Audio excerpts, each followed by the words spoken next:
صحیح سنن ابو داؤد کے اندر فرمایا یوشکل امم ان تداع علیکم کما تداع الاکلہ کما تداع الاکلۃ الی کسعتها. یہ حدیث ہمیں اور آپ کو یہ اشارہ کر رہی ہے. آپ نے 1400 سال پہلے پیشین گوئی کی. اے مسلمانوں کی جماعتوں، اے اسلام کے ماننے والوں، ایک زمانہ تم پر ایسا آئے گا تم دیکھو گے دنیا کی ساری قومیں تم پر ٹوٹ پڑیں گی. یہود و نصارہ آپس میں کمپٹیشن کریں گے اور تم سے لڑائی کریں گے، تم سے مسلسل جنگ کریں گے اور ویسے ہی تم پر ٹوٹ پڑیں گے. آپ نے دیکھا ہوگا، آپ نے بھوج نہ لے یا پھر کہیں کسی پارٹی میں گئے ہوں گے، کسی دعوت میں گئے ہوں گے، لوگوں کی کھانا کھانے کے لیے لائن لگی ہوئی ہے، دسترخوان بچا ہوا ہے، کوئی باری باری آتا ہے اور کھانا کھاتا ہے. کچھ لوگ کھانا کھا رہے ہیں، کچھ لوگ انتظار کر رہے ہیں. میرے پیارے ساتھیوں، وہ ایسے ٹوٹ پڑتے کھانا کھانے کے لیے کہ کب اس کا نمبر ختم ہو اور کب میرا نمبر آئے. دنیا کی ساری قومیں تم پر ٹوٹ پڑیں گی. مسلمانوں، یہ زمانہ تم دیکھو گے اپنی آنکھوں سے اور آج اس کا مشاہدہ کر لو. یہ زمانہ ہمارے سامنے ہے یا نہیں کہ ساری دنیا ہم پر ٹوٹ پڑ گئی ہے. میرے پیارے ساتھیوں، فقال قائل، ایک صحابی نے کہا، ایک کہنے والے نے کہا، ومن قلت نحن یومئذ، اے اللہ کے رسول، کیا اس وقت ہماری تعداد کم ہوگی؟ کیا اس وقت ہماری تعداد کم ہوگی؟ آپ نے فرمایا نہیں نہیں اے میرے صحابہ، اس وقت تمہاری تعداد کم نہیں ہوگی.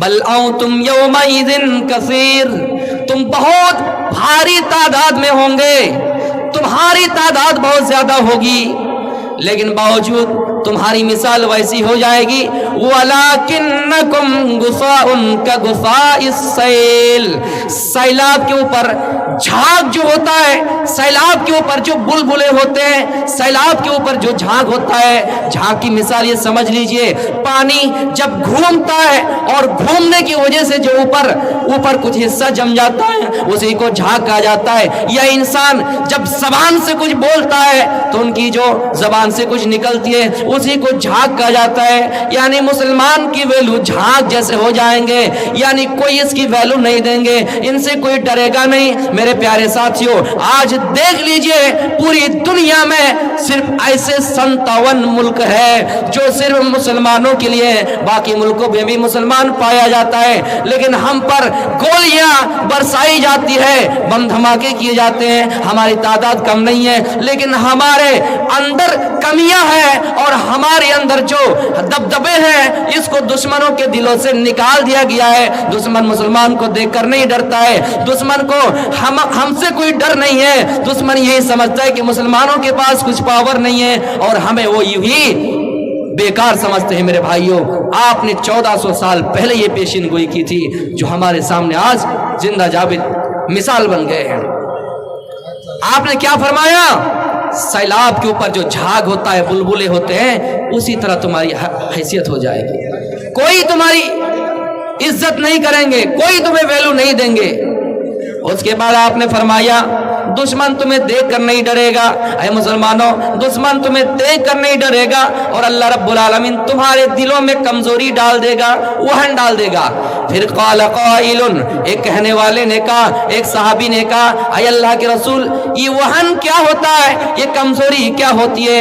آپ نے فرمایا حب الدنیا و کراہیت الموت. آپ نے فرمایا یہ دنیا کی محبت ہے اور موت کی ناپسندیدہ ہے. یعنی مسلمان دنیا سے محبت کریں گے اور موت کو بھول جائیں گے. اس اعتبار سے بھولیں گے، وہ کہیں گے اللہ ہمیں موت ہی نہ آئے. اتنا یاد رکھیے گا میرے بھائیوں، موت سے ہم بچ نہیں سکتے، اس کی تیاری کر کے جہنم سے بچ سکتے ہیں. لیکن آج جو جنت ہمیں فری میں مل رہی ہے ہم اس کی طرف آگے نہیں بڑھ رہے ہیں. جو جہنم زمین بیچ کر، دولت بیچ کر، یہاں تک کہ گھر کے ساری چیزوں کو بیچ کر اس جہنم کو خرید رہے ہیں اور اس کی طرف اپنا قدم آگے بڑھاتے ہیں. ارے اسلام تو وہ مذہب ہے کہ اگر کوئی شخص گناہ کا ارادہ کرتا ہے اگر وہ نہیں کرتا ہے تو گناہ نہیں لکھا جاتا ہے. اگر نیکی کا ارادہ کرتا ہے, پختہ ارادہ کرتا ہے, اگر نہیں بھی کر پاتا ہے تو اس کے لیے نیکی لکھ دی جاتی ہے. اس سے بڑھ کر مذہب کون سا ہو سکتا ہے؟ آپ نے فرمایا حب الدنیا و کراہیت الموت. مسلمان دنیا سے محبت کرنے لگیں گے اور موت کو ناپسند کرنے لگیں گے. میرے پیارے ساتھیوں, عنقریب وہ زمانہ ہمارے سامنے ہے, اور اگر پوری طریقے سے ظاہر نہیں ہوئے تو ہم ضرور دیکھ لیں گے. دنیا کی ساری قومیں ہم پر ٹوٹ پڑیں گی. قرآن میں اللہ رب العالمین فرماتا ہے لا یزالون یقاتلونکم حتی یردوکم عن دینکم. اے مسلمانوں, تم سے یہود و نصارہ جنگ کرتے رہیں گے اور برابر سرابر جنگ کریں گے, تم سے لڑائی کریں گے, اتنی لڑائی کریں گے, اتنے جنگ کریں گے کہ وہ تمہیں دین سے نکال دے گا, تم دین چھوڑ دو گے, تم مرتد ہو جاؤ گے. حتی یردوکم عن دینکم ان استطاعوا. ان کے پاس جتنی طاقتیں ہوں گی وہ اپنی طاقت کا استعمال کر کے وہ تمہیں دین سے نکال دیں گے. اتنا یاد رکھیے مسلمانوں, ہمارے دشمن کو مسلمان سے مطلب نہیں ہے. ہمارے دشمن کو تو مطلب یہی ہے کہ یہ مسلمان دنیا میں رہے لیکن اسلام سے الگ رہے, یہ مسلمان دنیا میں رہے لیکن اسلام کو چھوڑ دے, یہ مسلمان دنیا میں رہے لیکن اسلام کے قوانین پر عمل نہ کرے, اسلام کے ضوابط پر عمل نہ کرے. ہمارا دشمن کو یہی مطلب ہے کہ مسلمان اللہ کا نام نہ لے, مسجد کی تعمیر نہ کرے, مسجد کو آباد نہ کرے. ہم سے وہ جنگ کریں گے یہاں تک کہ مسلمانوں کو دین سے نکال دیں گے.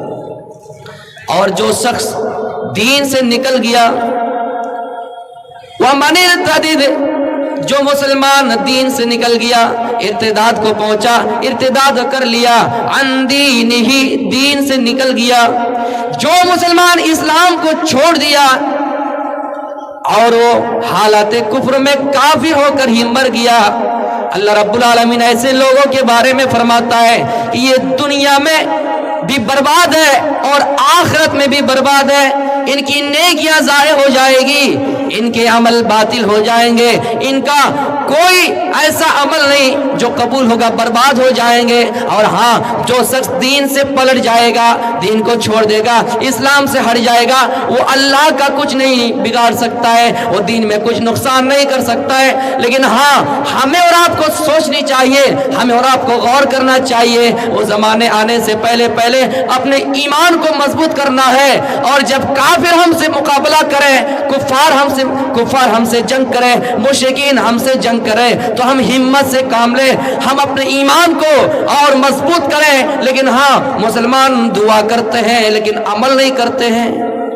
شیطان کو بد دعا دیجیے گا, شیطان پریشان نہیں ہوں گے, لیکن عمل کیجیے گا تو شیطان پریشان ہوں گے. بڑے پوائنٹ کی بات ہے. اگر آپ شیطان کو بد دعا دیں گے, شیطان کو کچھ ہونے والا نہیں ہے, لیکن وہی شیطان آپ کو نماز سے روکے گا, وہی شیطان آپ کو روزہ سے روکے گا, وہی شیطان آپ کو اچھی بات کرنے سے روکے گا. اگر آپ کر لیتے ہیں تو شیطان کے دماغ میں کھجلی آ جائیں گے, اور وہ کھجلاتے وہاں سے نکل جائیں گے, وہ فرار ہو جائیں گے. اس لیے میرے پیارے ساتھیوں, اللہ کے رسول صلی اللہ علیہ وسلم نے فرمایا تھا, اے لوگو لا تترکوا الصلاۃ مکتوبۃ متعمدا, کہ جان بوجھ کر کبھی فرض نماز نہ چھوڑنا. اور ہاں, فمن ترکہا متعمدا, جس نے جان بوجھ کر فرض نماز چھوڑ دی, فقط بریت منہ الذمہ, اللہ کے ذمے میں نہیں ہے کہ اللہ اس بندے کا خیال رکھے, اللہ کے ذمے میں نہیں ہے کہ اللہ اس بندے کا خیال رکھے, اس کی پرواہ کرے. اللہ کے ذمے میں نہیں ہے کہ اللہ اس بندے کا پرواہ کرے, خیال کرے. دنیا میں آپ دیکھ لیجئے, آپ کا بیٹا, آپ نے اس کو بڑا کیا, پالا پوسا, زیادہ سے زیادہ آپ کی 4 اولاد ہے, 3-4 بیٹا ہے, آپ نے ان کے پیچھے 5 لاکھ 6 لاکھ 10 لاکھ تک خرچ کیا, لیکن وہی بیٹا اگر چھوڑ کے بھاگ جاتا ہے یا پھر آپ کی بات نہیں مانتا ہے، آپ کے اندر غیرت آ جاتی ہے، میں نے اس کو بڑا کیا، میں نے اس کو پالا، میرے نطفے سے وہ پیدا ہوا، میرا خون اس کے جسم میں دوڑ رہا ہے، آپ کو غیرت آتی ہے اور آپ اس بیٹے سے نفرت کرنے لگتے ہیں۔ لیکن میرے پیارے ساتھیوں، اس اللہ کے بارے میں یاد کیجئے جس نے سارے جہاں کو پیدا کیا، پوری کائنات کو پیدا کیا، اور وہی بندہ اللہ کی نہ سنے، اللہ کو چھوڑ کے غیر اللہ کو مانے، اللہ کو چھوڑ کے کسی اور کو ترجیح دے، تو اللہ کیسے اس بندے کا خیال رکھیں گے؟ اللہ کیسے اس بندے کی پرواہ کریں گے؟ اس لیے اللہ فرماتا ہے جس نے جان بوجھ کر فرض نماز چھوڑی، میرے ذمے میں نہیں ہے کہ میں اس بندے کی بھی پرواہ کروں۔ اس لیے مسلمانوں، تمہیں کاٹا جا رہا ہے، تمہیں مارا جا رہا ہے، تمہیں پیٹا جا رہا ہے، تمہیں ستایا جا رہا ہے، کبھی بابری مسجد چھین لی جاتی ہے، کبھی مسجد اقصی پر اٹیک کیا جاتا ہے، حملہ کیا جاتا ہے۔ جو مسجد اقصی مسلمانوں کا قبلہ اول ہے، جو مسجد اقصی تمام بہت سارے انبیاء کرام کی قبر کی جگہ ہے، جس جگہ پہ، جس سرزمین پہ بہت سارے انبیاء کرام کی قبر موجود ہے، جس جگہ سے آپ معراج پر سب تشریف لے گئے، جس جگہ سے آپ معراج کا سفر کیے، لیکن آج اس جگہ کو چھیننے کی کوشش کی جا رہی ہے، اور ہم یہ کہتے ہیں کہ اللہ کو اگر بچانا ہو تو اللہ اس کو ضرور بچا لے گا۔ لیکن ہاں، ہم نے نمازیں چھوڑی، ہم نے روزہ چھوڑا، ہم نے حج کرنا چھوڑا، ہم نے بھلائی کی باتیں چھوڑی، اللہ مسلمان بندے کی کیسے پرواہ کرے گا، کیسے خیال رکھے گا، اور مسلمانوں کی مسجدوں کی کیسے حفاظت کرے گا؟ جب حفاظت کی ضرورت پڑی تو ابابیل کو بھیج کے خانہ کعبہ کی حفاظت کر لی۔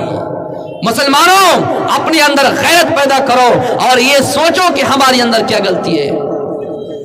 اور آپ دیکھ رہے ہیں ذاتی دشمنیاں، لڑائی فلسطین اور اسرائیل کا ہے، دونوں کے بیچ جنگ چل رہی ہے، لیکن کوئی دوسرا دیش یہ کہہ رہا ہے کہ نہیں، حماس آتنکی ہے۔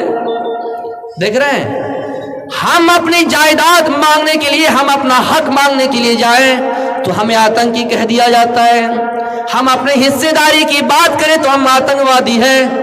لیکن ہاں، کوئی اگر کسی کی زمین چھینے، کوئی کسی کا مکان چھینے، کوئی کسی کے ہاسپٹل پر بم دھماکے کرے، کوئی کسی کو غازہ پٹی سے نکال کر بھگا دے، مار کر بھگا دے، نکال دے، مسلمانوں، ہمارے اندر غیرت تو ہونی چاہیے کہ الٹے ہی الزام ہم پر دیا جا رہا ہے، الٹے چور کوتوال کو ڈانٹے، چوری اوپر سے سینہ زورے، چوری بھی کر رہا ہے اور یہ بھی کہہ رہا ہے کہ ہاں، غلط یہ ہے کہ ہم اپنی زمین اور اپنے حق کی بات کریں تو ہم آتنکی ہے۔ مسلمانوں، ہم ہندوستانی ہیں، ہم ہندوستان کے رہنے والے ہیں، اسی ہندوستان کی سرزمین پر جتنے بھی پرائم منسٹر آئے، سب کا یہی نعرہ تھا، سب نے یہی بات کہی تھی کہ فلسطین کیسے آتنکواد ہو سکتا ہے، ہم فلسطین کے ساتھ کھڑے ہیں۔ لیکن آج دیکھ لیجئے حالات کتنے بدل گئے ہیں کہ یہی فلسطین جنہوں نے اسرائیل کو بسایا، یہی فلسطین جنہوں نے اسرائیل کو جگہ دی، میرے پیارے ساتھیوں، آج انہی کو آتنکوادی کہا جا رہا ہے۔ اس لیے مسلمانوں، اپنے اندر غیرت پیدا کرو کہ ہمارے ملک کہاں جا رہے ہیں اور ہم کس سمت کی طرف جا رہے ہیں۔ ہمیں اور آپ کو غور کرنا چاہیے، غیرت آنی چاہیے اور ان معصوم بچے کے لیے دعا کرنی چاہیے۔ سب سے زیادہ چھوٹے بچے پر وار کیا گیا، معصوم بچے کو مارا گیا۔